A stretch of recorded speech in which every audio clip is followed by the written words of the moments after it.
dakwah Nabi itu dapat disampaikan kepada kaumnya dan mereka menghalangi kebenaran dan menyeru orang kepada kesyirikan, dan mereka menghasut golongan orang-orang bawahan untuk melakukan perkara-perkara mungkar dan maksiat serta perbuatan keji dengan menyakiti dan menyerang Nabi Nuh alaihissalam bagi tujuan untuk membunuhnya. Ini di antara beberapa tafsiran para ulama menceritakan pada kita berkenaan dengan kejahatan yang dilakukan oleh kaum Nabi Nuh alaihissalam. Kalau kita tengok satu persatu antara perancangan yang dilakukan oleh kaum Nabi Nuh ke atas baginda, yang pertama adalah perancangannya dengan mereka mengajak supaya orang melarikan diri daripada Nabi Nuh ataupun menjauhkan diri daripada mendengar ajaran dan juga dakwah yang disampaikan oleh baginda Nabi Nuh alaihissalam.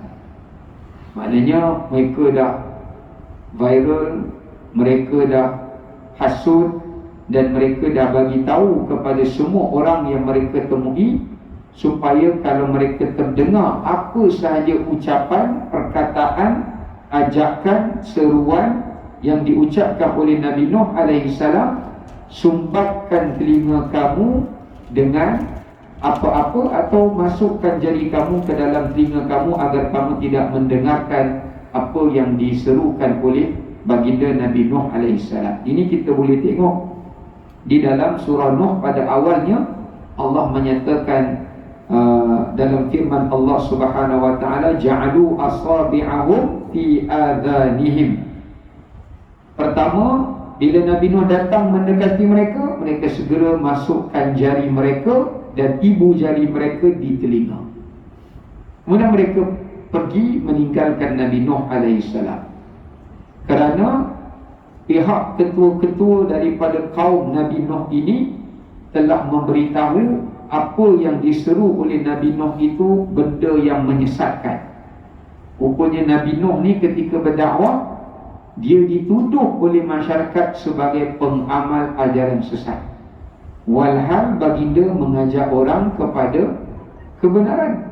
Tetapi baginda sebaliknya yang dituduh sebagai telah melanggar ajaran nenek moyang dan telah memesongkan pegangan ajaran generasi nenek moyang mereka yang telah menyembah 5 patung berhala Nabi dan orang saleh yang mereka puja-pujakan. Maka bila Nabi Nuh ajak mereka tinggalkan pemujaan, tinggalkan kesyirikan, tinggalkan permintaan kepada selain Allah, Nabi Nuh dikatakan sebagai orang yang membawa ajaran baru, orang yang membawa agama baru, orang yang menyesatkan masyarakat, orang yang memecah belahkan agama dan juga kepercayaan masyarakat. Ini adalah salah satu fitnah. Sebab itu mereka dipesankan kalau dengar Nabi Nuh berdakwah, masukkan tangan dan jari ke telinga. Agak-agak kita lah kalau tengah datang cakap dengan orang buh jari kat telinga, kita pergi kat kawan ni buh jari kat telinga, tak sakit hati ke tak? Agak-agak kita nak cakap dengan siapa, jumpa orang ni tutup telinga, jumpa kawan ni tutup telinga. Dah kali cakap seorang, tapi nak tunjukkan yang dilalui oleh Nabi Nuh itu selama berapa lama tuan-tuan? 950 tahun. Cakap orang tutup telinga, cakap orang tutup telinga. Tapi Nabi Nuh alaihissalam tidak pernah berputus asa. Baginda tetap bercakap, baginda tetap menyampaikan. Sama ada mereka menutup telinga mereka, tak mendengarkannya, baginda tetap menyampaikan. Kerana tanggungjawab sebagai seorang Nabi dan Rasul itu adalah tabligh. Ya ayyuhar rasul balligh ma unzila ilaika min rabbik. Wahai Rasul, sampaikanlah apa yang telah diwahyukan oleh Tuhan pada kamu. Sebab tu tanggungjawab kita tuan-tuan, sampaikan. Soal orang nak terima, orang tak nak terima, tu bukan kerja kita. Sebab tu Allah kata dalam Quran, wa ma 'alaika illal balaghul mubin. tidaklah wahai para rasul melainkan menyampaikan. Lasta alaihim bimusaitir, kamu tak ada kemampuan untuk memberi hidayah pada orang. Kita hanya sampaikan apa yang menjadi tanggungjawab ke atas kita. Sama ada orang nak menerima, orang tidak menerima, itu pilihan yang Allah beri kepada mereka. Tapi yang pastinya kita dah bebas. Bebas apa? Bebas daripada dipersoalkan oleh Allah Ta'ala di akhirat. Tapi satu perkara lagi yang kita kena contohi para Nabi, bukan cakap sekali orang tak nak dengar, dah malah cakap dia ni. 2-3 kali dia cakap, tak dengar. Dah, kita mencontohi akhlak Nabi Nuh dan para anbiya ulul azmi alaihi wassalatu wassalam.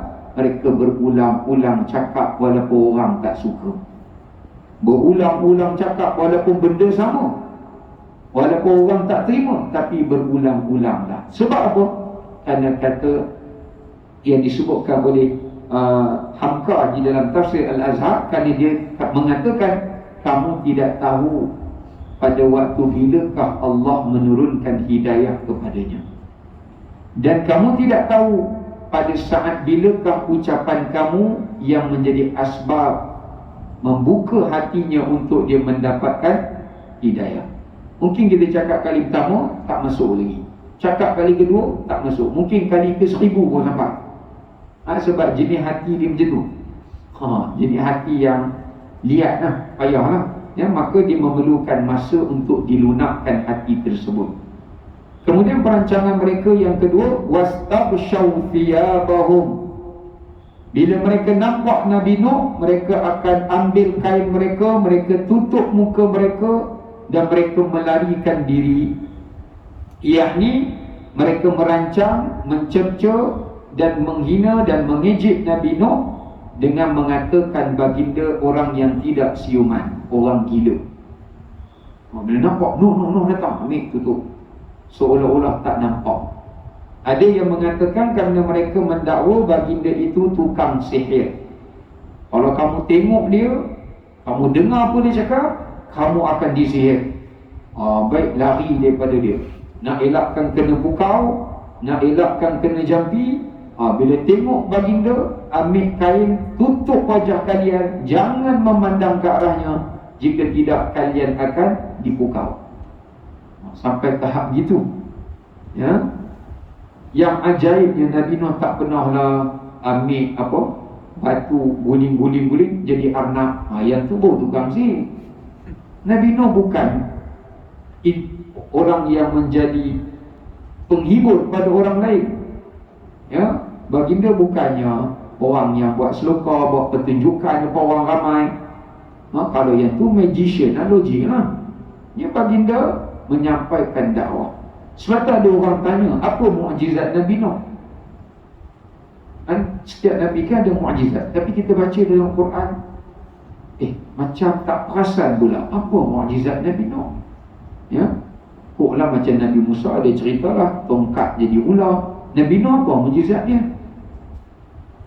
Jadi sebab itu kata para ulama, antara mukjizat yang Allah beri kepada Nabi Nuh yang orang tak perasan tu mukjizat adalah usia baginda yang panjang Allah bagi, dengan keadaan usia umur baginda walaupun berusia, tapi baginda masih dalam keadaan sihat dan afiat untuk baginda berdakwah. Ada juga para ulama mengatakan mukjizat baginda adalah kemampuan baginda membina kapal yang amat besar. Kata Imam Ibnu Kathir, Ibnu Abbas kata kapal Nabi Nuh itu panjangnya, zaman tu kira besar lah tuan-tuan. Janganlah compare dengan zaman kita boleh buat kapal besar ni, kerana kita teknologi macam-macam. Itu pun yang buat kapal kita mesin, bukan tangan kudrat kita ni. Baginda membuat, kata Ibnu Abbas, dalam nukilan yang dinukilkan daripada para sahabat, 800 hasta. Maknanya satu hasta tuan-tuan kali 800, ya, Thamaniya mi'atu zira', 800 hasta. Setengah riwayat daripada Ka'ab bin Ahbar mengatakan 2000 hasta. Ada khilaf lah, sebab zaman dulu tak ada lagi alat pengukur lilit tu. Nak kira kontraktor pun Tak ada lagi zaman tu ada alat-alat nak ukur berapa lama. Mereka anggarkan saja 2000 hasta panjang, 800 dia punya lebar. Lebar 800 hasta, panjang 2000 hasta. Ada 3 tingkat. Tingkat bawah letak binatang-binatang yang melata atas muka bumi. Buaya, biawak, semua masuk. Tingkat 2 manusia. Tingkat 3 adalah burung-burung dan serangga, semua duduk tingkat 3. Buat 3 lapis, semua daripada kayu. Itu yang mengatakan mukjizat Nabi Nuh alaihissalam, kerana baginda boleh menyiapkan kapal itu. Sebelum baginda buat kapal itu, disebutkan Allah perintahkan baginda menanam pokok. Saya lupa dah dalam tafsir itu sebut pokok apa. Ada dalam kisah para Nabi, Ibn Katsir dia beritahu pokok apa tu, saya lupa dah. Tapi menanam pokok tu, baginda tanam pokok tu sendirian selama setahun. Tanam benih selama setahun. Pasal Allah kata pokok tu je boleh bertahan daripada reput atas air. Sebab baginda berlayar atas air 80 tahun. Macam boleh? Siapa kat ni boleh berlayar 80 tahun? Lepas 80 tahun balik, tengok anak, tengok bini. Ni mamat mana, orang tua mana ni? Anak pun tak kenal. Pasal balik-balik tua lah. 80 tahun berlayar. Kalau kayu lah, kena air 80 tahun keput lah kayu. Jadi sebab tu Allah turunkan kepada baginda pokok tersebut. Baginda pun menanamnya selama 1 tahun. Kemudian potongnya. Orang beriman 80 orang ni nak buat kapal sebesar itu amat mustahil lah. Ya, sama macam mukjizat Nabi Muhammad SAW menggali parit dalam masa 7 hari saja. Gali parit bukan yang besar, pakai cangkul. Sahabat ramai pun tak larat, ya, nak menunjukkan mukjizat yang Allah beri kepada para Nabi alaihimussalatu wassalam. Baik. Kemudian tuan-tuan dirahmati Allah. Jadi mereka mendakwa baginda orang yang gila, dan baginda juga adalah orang tukang sihir. Maknanya semua para Nabi ni, kalau kita baca kisah mereka, mereka kena fitnah saja. Walaupun mereka bukanlah seperti yang didakwakan. Kemudian perancangan yang lain, antara perancangan yang lain yang disebutkan di dalam ayat Al-Quranul Karim, Allah ceritakan juga antara kejahatan ada 3 benda yang mereka rancangkan. Setelah mana Nabi Nuh tetap berdakwah, mereka tengok Nabi Nuh alaihissalam tak terkesan dengan ancaman fitnah. Akhirnya mereka bergerak pergi kepada menuju ancaman yang datang dalam bentuk gangguan, hanya menyakiti baginda alaihissalam. Sehingga golongan-golongan pihak atasan ini, para pemimpin kaum baginda, telah memerintahkan kepada orang-orang bawahannya untuk menyakiti dan menyerang Nabi Nuh dengan melemparkan kepada baginda batu. Batu-batu husah. Husah ni batu-batu yang kecil, diambil, direjam, dibaling kepada baginda sallallahu alaihi wasallam. Setiap kali kalau mereka nampak baginda mendekati mereka. Allah, kalau kita baca lah tuan-tuan, kisah para Nabi ni, nak ajak orang masuk syurga, bukan nak ajak orang masuk neraka. Nak ajak orang kenal Allah, nak ajak orang semayang, kena baling batu. Kita hari ni, orang buat program teh tarik, mi hong goreng mamak, tak datang. Ajaib. Contoh tu ya, cucuk kriya. Ada. Ni ada pula. Dia orang nak balik cepat, dia buat cucuk kriya. Aduh. Muka ya. Maknanya nak katakan macam-macam ujian yang dilalui oleh para anbiya alaihi wassalatu wassalam. Ya. Maknanya nak bandingkan dengan kita menerima Islam tu dengan daripada nenek moyang kita, daripada keluarga kita sangat mudah. Ya, lahir-lahir je mak ayah dah azan. Kita tak kenal pun apa erti pengorbanan untuk mendapatkan agama Islam. Nak faham bagaimana nak mengenal Allah, itu dirasai oleh para nabi yang terdahulu dan para sahabat yang bersama dengan para anbiya itu alaihimussalatu wassalam. Baik. Jadi baginda disakiti dengan demikian, ya. Namun baginda tetap berdakwah. Ya, baginda tidak mempedulikan walaupun baginda disakiti.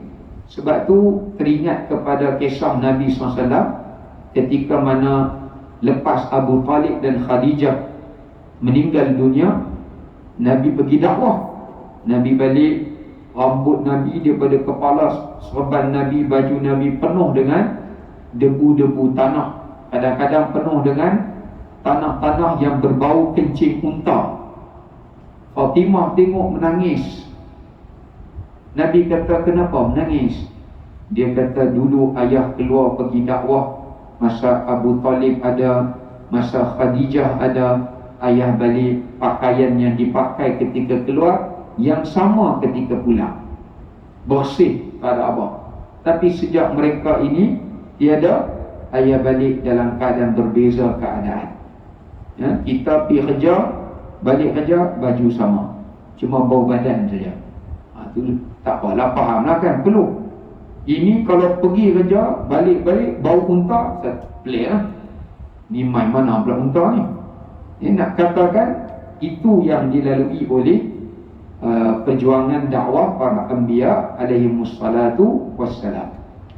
Sebab tu dalam Quran Allah menyatakan ada 3 kejahatan yang dilakukan oleh musuh-musuh para nabi untuk menghalangi dakwah mereka, dan semua para nabi itu akan menghadapi ujian seperti itu yang Allah sebutkan dalam surah Al-Anfal pada ayat 30. Allah kata apa? Wa idh yamkuru bikal ladzina kafaru. Ingatlah, setiap musuh para nabi yang kufur itu merancangkan. Pertama apa? Liyuthbituk, nak tangkap kamu, penjarakan kamu. Au yaqtuluk, kalau tak boleh bunuh para nabi itu. Kalau tak mampu juga, au yukhrijuk, keluarkan nabi itu daripada tempat asalnya. Tapi Allah kata di hujung ayat tu, wa yamkuruna wa yamkurullah wallahu khairul makirin. Jadi bila proses yang pertama baginda disakiti tak berjaya, mereka rancang. Mereka merancang untuk membunuh Nabi Nuh alaihissalam. Tapi Allah pelihara nabinya.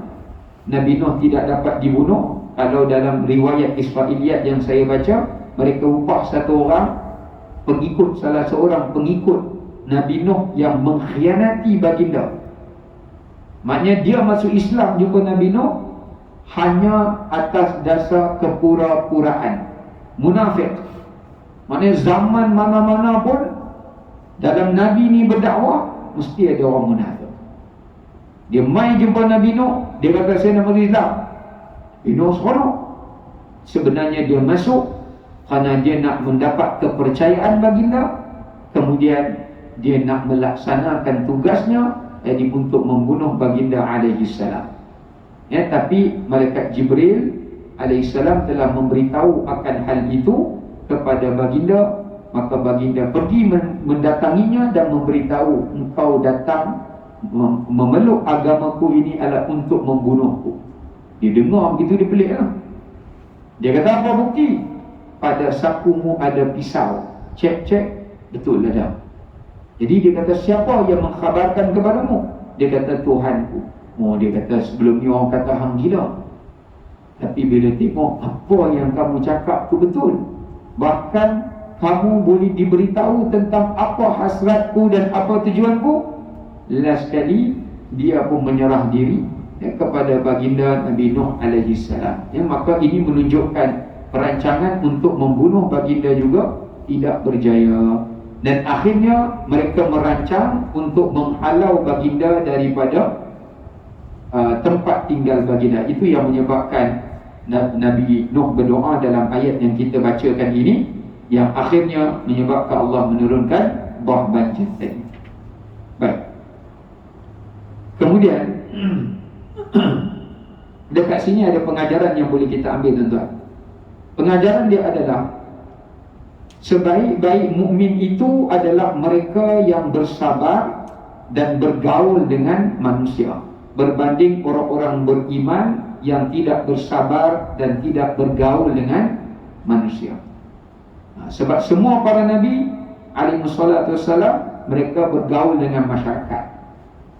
Mereka menghadapi macam-macam gangguan daripada kaum mereka. Sebab itulah dalam hadis Nabi SAW, baginda mengatakan, al-mu'min alladhi yukhalitun nas khairun minal mu'min alladhi la yukhalitun nas wa la yusbiru ala adahum.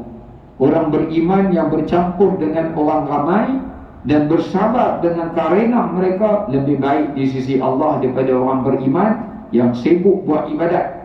Dia tak campur orang, habis mayang balik, orang nak tanya nama tak sempat, keluar rumah, Assalamualaikum, Waalaikumsalam, nak tanya, cuk, nak kata lah, gila lah. Dia kerja dia ibadat saja. Kita baru nak tanya, dia semayang, tunggu habis, habis dia naik pula. Nah, tadi kita minta larak, kita keluar. Memanglah dari satu sudut dia bagus, jadi hablum minallah. Tapi kita kena ingat, hidup kita ini kita mendapat pahala bukan dengan hablum minallah saja, tapi juga tanggungjawab kita yang kedua ini hablum minannas. Kalaulah para nabi itu hanya tanggungjawab mereka hablum minallah, senang kerja nabi. Masuk Islam, tak mau, saya semayang seorang. Apa, ikutlah, nak jadi apa, ikut apa lah. Senang, semua boleh jadi nabi. Oh, kalau gitu tak adalah makam kedudukan para nabi itu ujian ke atas mereka. Tapi Allah nak tunjukkan para nabi itu tak boleh bersahaja dengan diri mereka beriman. Mereka bertanggungjawab mengajak dan menyampaikan keimanan itu kepada orang lain. Hablum minannas. Yang ni yang jadi payah tu, kerana manusia ini berbeza-beza karenah mereka, sikap mereka dalam kita nak mendepaninya. Ya, baik. Kemudian tuan-tuan, dalam ayat 23, ketika Nabi Nuh berdakwah kepada mereka agar mengesahkan Allah, apa mereka jawab?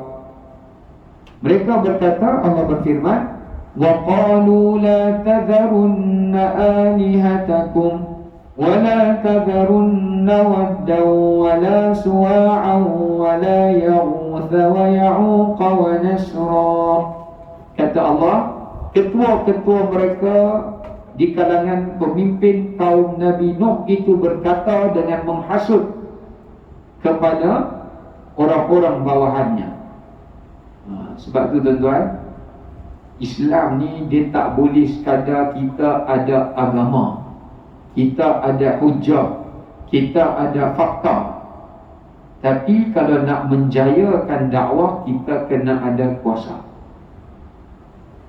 Sebab tu Nabi Muhammad SAW ketika dakwah, baginda sampaikan dakwah di Mekah, tapi tak berjaya dakwah baginda di Mekah. Bukan tak berjaya sepenuhnya, berjaya, tapi tak sepenuhnya. Kerana tak semua orang Mekah terima dakwah Nabi. Jadi apa Allah buat nak bagi dakwah Nabi itu berjaya? Allah berikan hidayah kepada penduduk Madinah, dan bila baginda berhijrah ke Madinah, Allah memberikan kuasa kepada baginda.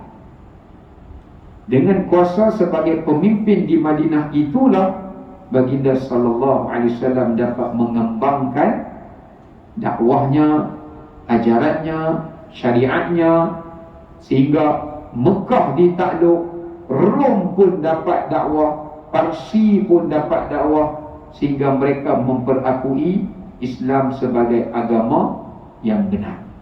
Ini menunjukkan bahawasanya kalau sekadar kita memiliki agama, kita memiliki hujah, kalau kita berdakwah, kita juga perlukan sokongan yang menggerakkan dakwah itu melalui harta dan kuasa. Sebab tu dalam Quran kalau tuan-tuan baca, selalu Allah sebut jahadu bi amwalihim wa anfusihim. berjihadlah kamu dengan harta kamu. Allah sebut harta dulu, baru diri kamu. Sebab kalau nak jihad dengan diri, harta tak ada, kuasa tak ada, tak boleh jalan. Apa yang berlaku? Kita yang jalan.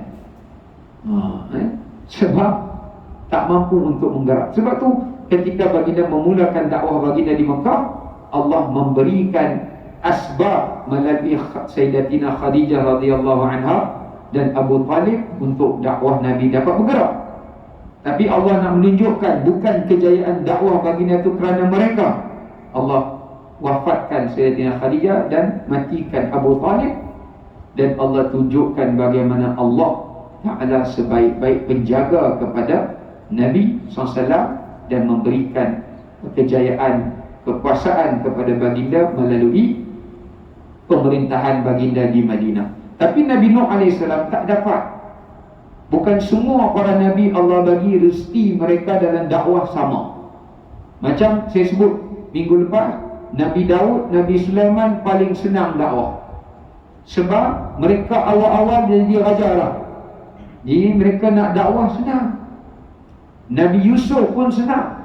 Kerana bila Nabi Yusuf berjaya Islamkan Al-Malik yang bermimpi tu, bila dia tengok takwilan Nabi Yusuf betul, dia masuk Islam. Dia memerintahkan rakyat jelatanya masuk Islam. Jadi senang kerja dakwah Nabi Yusuf. Tapi Nabi-Nabi yang lain, mereka terpaksa berhadapan kesusahan demi kesusahan. Macam Nabi Musa nak jatuhkan kerajaan Fir'aun, payah sebab baginda tidak ada kuasa. Maka itu yang menyebabkan cabaran bagi setiap para Nabi ini, sampai mereka terpaksa dihalau keluar daripada negeri mereka. Sebab itu kalau tuan-tuan tengok 5 Nabi, Nuh, Ibrahim, Musa, Ismail, Nabi Muhammad SAW, semua kena halau. Tak ada yang tak kena halau, sebab mereka tak ada kuasa semua. Kecuali dalam 5 ni yang akhirnya Allah bagi kuasa adalah baginda Nabi Muhammad SAW. Nabi Nuh kena halau, itu yang baginda buat kapal. Sebab mereka nak halau baginda, baginda pergi ke puncak bukit, baginda buat. Dia kata, eloklah nak kena halau, jadi gila pula, dia buat kapal ke bukit. Kemudian yang kedua Nabi Ibrahim, dihalau oleh bapa dia. Ya Ibrahim, wahai Ibrahim, a'rid an hadha, la illam tantahi la arjumannak wahjurni maliya. Wahai Ibrahim, kalau kau tak berhenti nasihat ayah, bapa akan rejam kamu. Bapa sendiri nak pukul dia. Wahjurni maliya, dah hijrahkanlah aku. Maknanya kau keluar, jangan jumpa boleh kena halau. Baginda dihalau oleh keluarga sendiri. Nabi Musa kena halau oleh Fir'aun. Nabi Isa, pengikut dia nak tangkap, nak bunuh dia. Kalau dia tak nak keluar, maka Allah angkat baginda. Begitulah juga semua Nabi Ulul Azmi ni, mereka tak diberi jalan yang mudah di dalam dakwah mereka. Ya, baik. Kemudian tuan-tuan dirahmati oleh Allah, kita tengok sikit kat sini. Maknanya para pemimpin mengatakan kepada para pengikutnya untuk memperdaya mereka agar menyanggah dan mendahaka segala perintah dan kata-kata baginda Nabi Nuh AS. Seolah-olah mereka berkata, janganlah kamu berhenti dari menyembah Tuhan-Tuhan kamu dan beralih untuk menyembah Tuhan Nuh. Lebih tepat lagi mereka mengatakan, janganlah kamu meninggalkan menyembah patung-patung yang kita warisi daripada bangsa Arab, iaitu bernama Wad, Suwa, Yahud, Ya'uq dan Nasar. Ada yang katakan keturunan Nabi Nuh ni orang Arab, sebab nama-nama yang tadi itu semua nama Arab. Ulama mengatakan Wad ni adalah penghulu kepada kabilah Bani Kilab. Suwa adalah penghulu kabilah Bani Huzail. Yahud adalah penghulu kabilah Bani Ghatfan. Ya'uq adalah ketua kabilah Bani Hamdan. Nasar adalah ketua kabilah Bani Himyar. Jadi semua mereka ni adalah seorang yang salih. Sebahagian kata mereka Nabi, tapi majoriti para ulama tafsir kata mereka ini pemimpin bagi kabilah dan mereka orang yang sangat soleh. Mereka berpegang kepada ajaran Nabi Idris dan Nabi yang sebelumnya, Nabi Syed dan ajaran Nabi Adam alaihi salam. Ya, maknanya mereka ni adalah bukan sekadar ketua, tapi mereka adalah orang yang soleh, dan dikatakan mereka juga adalah merupakan wali-wali Allah Subhanahu wa ta'ala. Namun setelah kematian mereka, kaum Nabi Nuh ini terlalu sayang. Apa mereka buat? Kerana terlalu sayang, mereka nak meratapi kematian orang yang saleh. Mula-mula sekali di antara pengikut mereka mencadangkan supaya dilukis wajah mereka. Kita lakar. Sebab tu ulama mengharamkan melukis atau melakarkan wajah para Nabi dan Rasul, kerana dia boleh membawa kepada syirik. Sebab tu Islam mengharamkan kita melakar dengan tangan atau mengukir, memahat dengan tangan. Itu ada perbahasan yang panjang. Ulama kata kalau nak lukis orang juga, lukis separuh muka saja ke, separuh badan ke, jangan complete whole body. Itu ada perbahasan lah. Tujuan dia bukan salah apa, kita nak lukis dia je, bukan nak syirikkan dia. Ya, memanglah sekarang ni tak syirik, tapi dia boleh membawa jalan kepada syirik. Sebab tu saya di Gujarat kan, di India ada satu kefahaman, dia sembah Donald Trump. Satu agama baru, dia buat patung Donald Trump, dia sembah. Sebab manusia ni tuan-tuan, bila dia ada satu penyakit manusia ni, bila dia terlalu suka, dia terlalu obses, dia sampai peringkat dia dewa-dewakan, yang boleh bawa kepada dia sembah. Sama ada dia sembah secara directly, buat patung sembah depan tu, atau indirectly. Indirect ini tuan-tuan macam mana? Macam orang Kristian sembah padri dia. Orang Kristian dia bukan pergi jumpa padri dia buat macam ni, sembah sujud. Dia tak buat macam tu. Dia sembah macam mana? Apa padri dia cakap, kata padri dia boleh ampunkan dosa, padri dia ubah kitab Taurat, ubah kitab Injil, kata arak halal, kata yang ni boleh, dia kata semua betul. Walaupun benda itu bercanggah dengan kitab yang Allah beri kepada Nabi mereka. Sampai otoriti padri dia sampai tahapnya tu. Samalah apa yang dibuat oleh Syiah, cuma versi lain. Sebab pengikut Syiah, mereka mendakwa pemimpin-pemimpin mereka Ayatullah. Nama apa Ayatullah? Tuan-tuan kena faham kenapa diberi gelaran Ayatullah tu. Ya, sampai mereka boleh memberi pendapat seseorang yang solat dan sujud di atas batu Karbala 1000 kali ganda lebih baik daripada solat di Masjidil Haram. Macam saya tahulah, saya duduk belajar di Syria dulu sekejap. Masuk, dia bagi batu tu berjumah. Lepas tu dia bagi, lepas dia bagi tazkirah dalam bahasa Arab lah.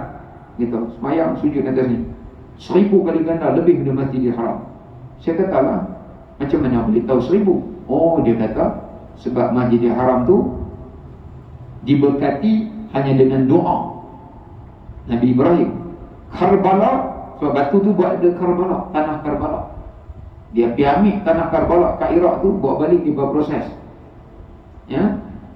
Tapi bila saya tanya balik sebagai orang Syiah yang dia tidak terlalu ekstrim, dia hanya more sayang pada keluarga Nabi, tapi dia taklah ikut sampai sesat ni dah lah. Dia kata sebenarnya kami tengok dia tak ambil pun tanah Karbala tu sebab dia sayang di tanah tu kurang. Dia pergi ambil tanah-tanah lain, dia buat sebab untung banyak. Al-fulusu fid dunya wal manqus fil akhirah. Sebab dia nampak benda tu boleh buat duit. Dia claim je lah tanah Karbala. Sebenarnya bukan tanah Karbala pun. Ya, dia tipu ya. Kalau ambil tu dah habis lama dah tanah tu. Buat tiap-tiap kali batu tu bukannya sikit, dia produce banyak. Dan itulah dia punya impak dia tu. Sebab itu mereka lakar. Lepas mereka lukis, akhirnya datang generasi kemudian, dia kata takut lukisan nanti hilang. Mereka pahat dan mereka buat patung. Waktu dalam Islam, patung ni memang diharamkan.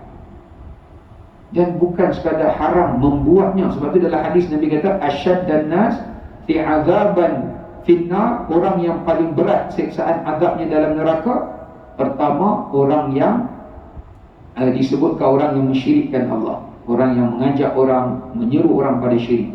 Nombor dua, orang yang dibunuh oleh Nabi atau membunuh Nabi. Nombor tiga, orang yang membuat patung.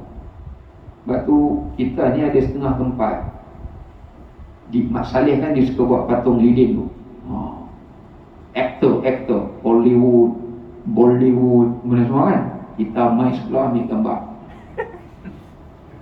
Kita seronok dengan patung tu, padahal kita tak tahu benda tu dilaknat.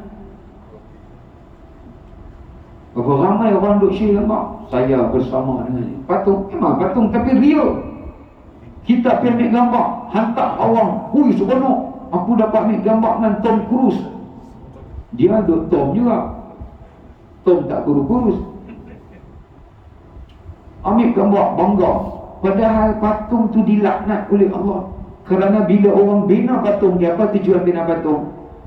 Mendewakan. Sebab tu tuan-tuan tengok, raja-raja dulu, penguasa-penguasa dulu, Rom, Parsi, kalau dia nak suruh orang ingat kepada penguasa dia, dia buat apa? Dia bina patung. Fir'aun, pasal apa ada kepala tu? Dia nak suruh generasi kemudian ingat, yang ni Fir'aun, yang ni Fir'aun, yang tu. Tu. Dulu saya pergi di Syria, Presiden Syria dulu, dia nak suruh ingat, dia buat patung dia. Pergi kat mana roundabout, ada patung. Pergi roundabout, ada patung. Dia bukan bawa gambar saya, bawa patung sendiri. Kerana nak ingat, masyarakat ingat, tengok, oh ini bekas dulu. Itu benda yang dilarang oleh agama. Kerana lama-kelamaan dia membawa kepada pemujaan. Kerana kita tak tahu syaitan ni dia boleh masuk kat mana-mana orang, dia hasutkan supaya orang tu terlalu obses, terlalu sifat mendewakan sampai menyeru kepada penyembahan berhala. Kalau tuan-tuan baca kitab Hindu yang dewa ini, sebenarnya dewa tu semua orang. Tapi bila terlalu Shiva apa semua orang. Tapi orang yang baik lah dulu. Tapi bila dia mendewakan dewa sampai kata dia tu ada kuasa jelmaan Tuhan, Tuhan yang masuk ke badan dia. Padahal dia tak sedap, setan dia rasuk dia. Kerana meletakkan dakwaan yang seperti itu. Macam itulah apa yang berlaku kepada mana-mana agama pun.